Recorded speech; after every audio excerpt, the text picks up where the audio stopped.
Sérieusement, comme ça, on dirait Rico Rams et Emilio le Chilien. Il paraît donc la Turquie, ils sont super forts. Non, je lis j'ai lu les quelques posts là qui font référence à la situation sur Afrin. Je pensais attendre un petit peu avant d'en parler. Alors je me rapproche hein, pour que le micro puisse bien percevoir le son de ma voix. Et puis j'ai lu ces posts qui m'ont amusé puisque je pense que c'est des Turcs qui viennent fanfaronner.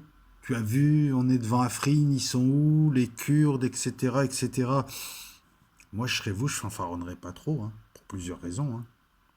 2 mois pour gagner la première phase, à savoir la bataille des collines, puisqu'ils sont devant les portes d'Afrin. Il y a le canton d'Afrin et les portes d'Afrin. Donc 2 mois contre une guérilla de gens avec des kalachnikovs et de l'artillerie légère, voire même très sommaire. 2 mois donc pour prendre les collines. Vous êtes devant la ville, elle n'est pas encore prise. On a vu en 2016, avec Bouclier de l'Euphrate, je crois, que pour prendre une ville à des djihadistes, vous avez eu beaucoup de pertes et vous avez galéré. Et c'est seulement lorsqu'ils ont accepté de partir que vous avez pu entrer dans cette ville, Albeb. Donc là, ça va être la même chanson, peut-être même pire, puisqu'il y a des Kurdes qui se battent beaucoup mieux, qui sont chez eux. Et les fameuses milices syriennes, les cantonniers comme je les appelle, qui sont montés, apparemment il y a des Iraniens, apparemment il y a du chiite. Et ça va fumer, quoi, comme dirait l'autre. Et donc vous venez fanfaronner. Allons voir les pertes. C'est du 2 pour 1. C'est pitoyable. Ça devrait être du 20 pour 1. Non mais on va parler militaire. Une armée moderne avec des F-16, de l'artillerie lourde, des chars, des forces spéciales, 20 000 hommes d'une milice qu'ils ont armés pendant des années, mais presque 2 mois pour récupérer 3 collines pelées face à une guérilla et à quelques milices. Et tu viens fanfaronner et me dire, ouais, la quatrième armée du monde, oui, mais du monde de Mickey, sûrement. Deuxièmement, vous parlez pas aussi des civils qui meurent.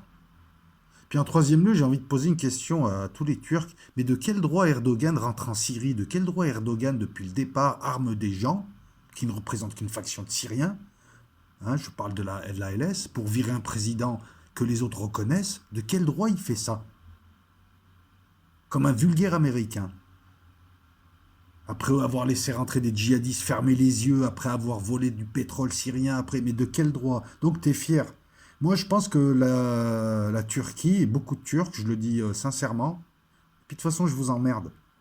Vous êtes des génocidaires, vous êtes des impérialistes, parce qu'on critique les Américains, mais vous êtes pareil, vous êtes des racistes, il n'y a qu'à voir vos posts, vous faites allusion aux Maghrébins. Les Maghrébins, ils t'emmerdent, parce que s'il n'y avait pas les Maghrébins pour acheter ta camelote, tu vendrais nulle part.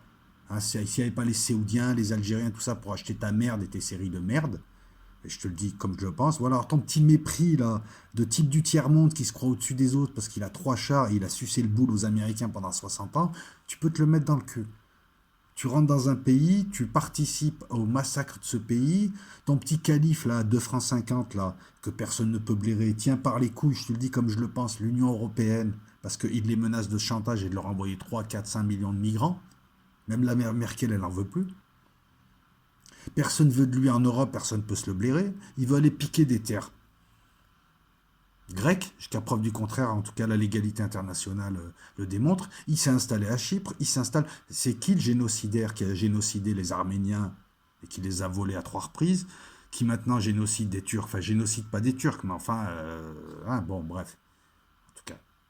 Et toi, tu viens faire le malin, j'ai une belle armée. Ça veut dire quoi? Ça veut dire qu'en fait, tu légitimes le droit du plus fort et le droit du plus con.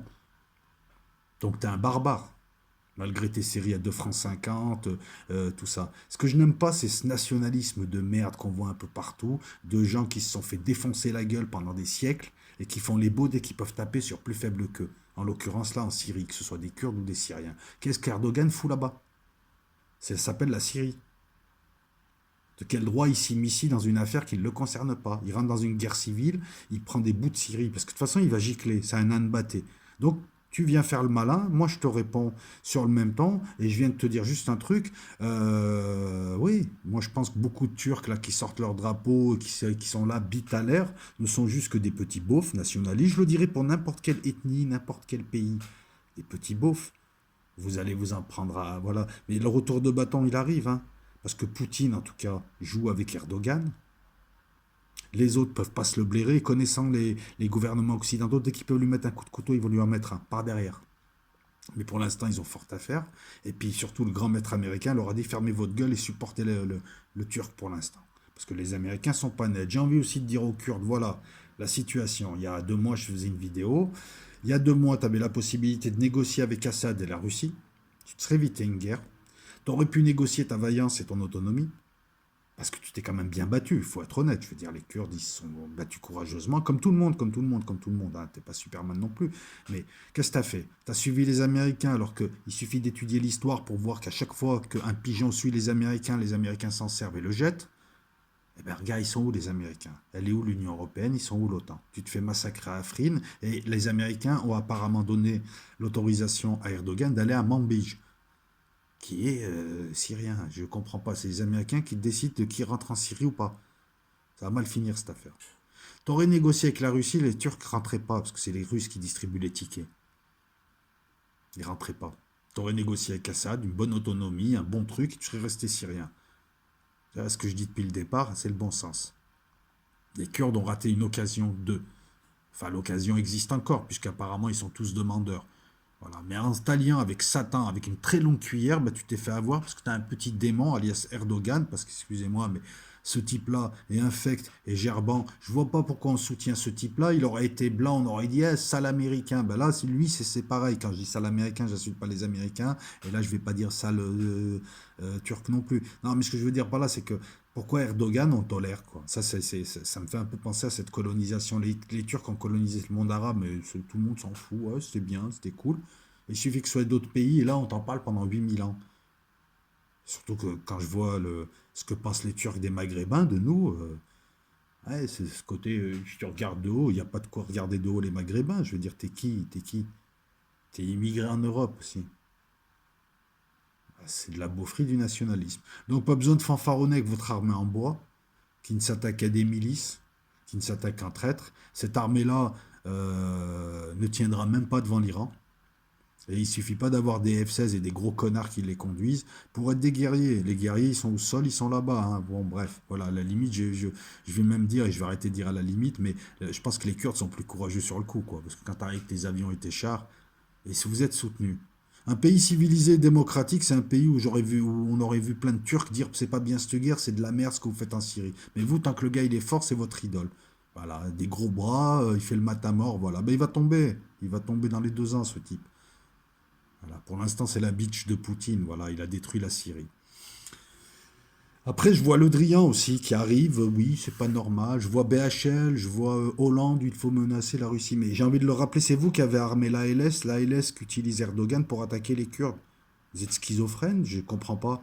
Vous avez armé, vous êtes partie prenante à ce conflit. Il n'y a pas qu'Erdogan, parce que je vois dans les sites pro-OTAN, ça s'arrête à la Turquie, l'Arabie Saoudite. Les gouvernements occidentaux ont été partie prenante dans ce massacre. On voit Le Drian venir parler de la Ghouta et faire diversion. On voit les Anglais faire diversion avec une pseudo-histoire d'espionnage à 2 balles 50 où on aurait buté un vieil agent russe qui aurait balancé il y a 8 ans et qu'on aurait pu tuer 50 fois avec du gaz de combat russe, du gaz de combat militaire russe. Ah, depuis quand la Russie va tuer des gens avec un truc, en laissant sa signature? Bref, on te sort ça et d'un coup, donc cette affaire d'espionnage, Le Drian qui vient parler de la Ghouta, on te ressort le coup des gaz chimiques, mais on parle pas d'Afrine. Vous avez vu le contre-feu, c'est bien d'étudier ça, parce que on étudie leur technique là. C'est la technique là qui m'intéresse. Voilà. On les voit apparaître, dès qu'il y a une accusation de gaz chimique, ils allument un contre-feu sur la Ghouta, alors qu'à Afrin, il y a un scandale. Ils ont soutenu les Kurdes, ils les ont laissés faire, et maintenant ils les livrent aux Turcs, qui n'ont pas attaqué les Kurdes. Ils sont pas chez eux. Les Kurdes sont installés à Afrin. Enfin, les Turcs, qu'est-ce qu'ils viennent faire Non, tu dois être à 30 km de ma frontière, mais c'est... Et les autres, oui, mais ils ont le droit de protéger leurs frontières et puis le terrorisme. Mais ça veut rien dire ce que vous dites. Je veux dire, le terrorisme de quoi? Qui décide de qui, quoi, comment? Personne dans la presse française ne dit à Le Drian, mais c'est vous qui avez armé ces gens, c'est vous qui avez foutu ce putain de bordel. Et maintenant, vous osez ramener votre gueule. Surtout, enfin, je sais pas, voilà. Alors c'est officiel, enfin c'est officiel, c'est quasi officiel, parce qu'il y a aussi des troupes françaises qui sont coincées, des troupes françaises qui aident des djihadistes à la Ghouta. La Ghouta, c'est comme si le 93 bombarde Paris tous les jours, et que l'armée française est autour et essaye de le réduire. C'est ça la Ghouta, c'est ni plus ni moins que ça. D'ailleurs, les Syriens viennent découvrir des laboratoires et des usines de fabrication de gaz de combat, mais ça la presse n'en parle pas. Voilà ce qui se passe en Syrie à l'heure actuelle. Alors je sais pas comment ça va se finir là-haut, mais je sais qu'il va s'enliser Erdogan. Ça, je te l'annonce, puisque tu es content avec ton petit drapeau, ton croissant, ton pain au chocolat, ta petite étoile, ton petit carré de rouge. Moi, je dis juste un truc, c'est que c'est décevant. Voilà. Tu peux m'insulter, je te le dis comme je le pense. Alors, la ville est encerclée depuis mardi, hein. Après, il faut rentrer en ville, hein. Après la bataille des collines, c'est la bataille urbaine. Et la bataille urbaine, c'est 20 à 30% de pertes. Enfin, pour une vraie armée, pas une armée de bras cassés ou de génocidaires moustachus.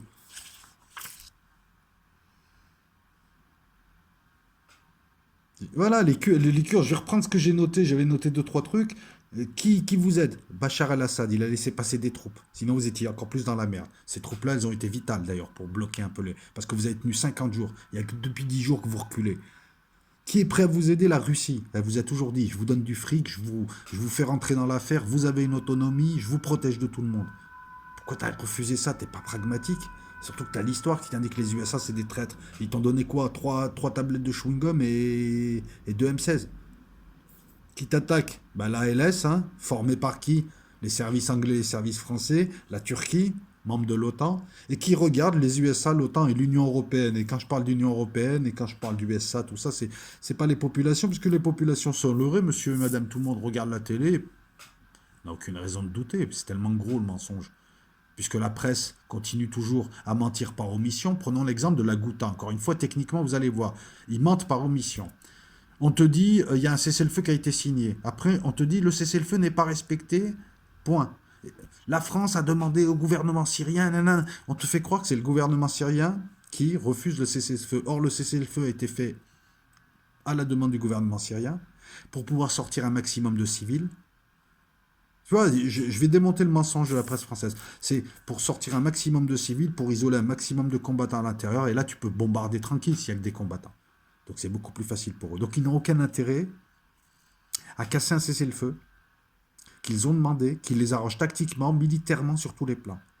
Par contre, la presse du monde entier, hormis la presse européenne, la presse du monde entier te dit que ce cessez-le-feu est sans cesse violé par les djihadistes, elle les appelle les djihadistes, hein, ce qu'il y a dans la Ghouta, qui tirent sur les civils qui essayent de partir ou qui tirent sur les ambulances syriennes.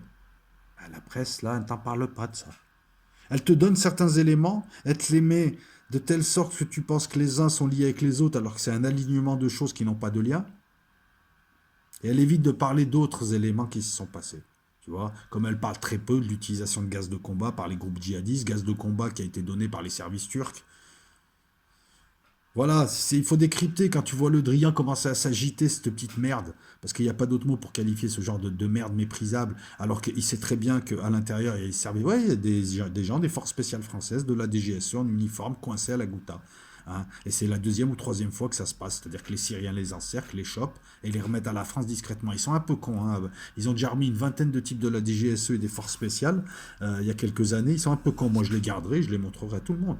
Parce que de toute façon, Bachar el-Assad, il a face à lui des gens qui veulent le détruire coûte que coûte, qui veulent pas lâcher, qui sont prêts à tuer père et mère, qui sont acharnés. D'ailleurs, je comprends pas cet acharnement sur la Syrie depuis 7 ans, dès qu'il y a le début du quart de la paix. Ils viennent tout foutre en l'air. C'est toujours un truc qui vient foutre en l'air. Pourquoi? Alors, c'est d'ordre eschatologique, certes, mais eux, ils ne veulent pas. Ils veulent vraiment. C'est un vrai point de tension. Ils en ont oublié l'Ukraine, quoi. Alors que on le sait tous, je veux dire, et en plus, il vient nous parler de droit international. Alors, on est dans un monde quand même assez ubuesque où le type qui est un voleur vient jouer au policier devant toi tout en te volant, tout le monde regarde et tout le monde joue le jeu, et personne ne dit rien. Donc voilà, donc moi je serais turc, franchement, je fermerai ma gueule. Je fermerai ma gueule. Je fermerai ma gueule. Vous avez fait assez de morts dans le coin. Hein, vous êtes juste impérialiste, génocidaire, nationaliste, arrogant, xénophobe. Voilà. Et fais bien attention de pas trop mépriser tes clients, tes seuls clients, hein, parce que ta camelote, tu la vends pas en Europe, tu la vends pas aux USA, tu la vends pas aux Chinois, ta petite camelote. D'accord? Voilà. Deuxièmement, tu me parles des indices économiques turcs. Arrête de jouer avec moi. Je veux dire, tous les commerçants, tous les hommes d'affaires turcs en ont marre parce que depuis 2 ans, les chiffres, c'est pas ça. Et ça, c'est lié au fait qu'il y ait la guerre tout autour. Donc Erdogan, le peu que la Turquie, le peu que la Turquie a pris avec lui, elle est en train de le perdre. Et c'est pas fini. Parce que de toute façon, il a foutu la merde en Syrie un peu partout. Cette merde va lui revenir. Parce qu'en Anatolie, les Kurdes anatoliens, eux aussi, veulent leur indépendance et ils l'auront, eux. Parce qu'eux, ils sont légitimes à la demander. Tu verras, la Turquie, voilà. C'est tout ce que j'ai à dire là-dessus. Euh, Moi, je pense qu'Erdogan et la Turquie vont connaître un sale quart d'heure parce que tout se paye.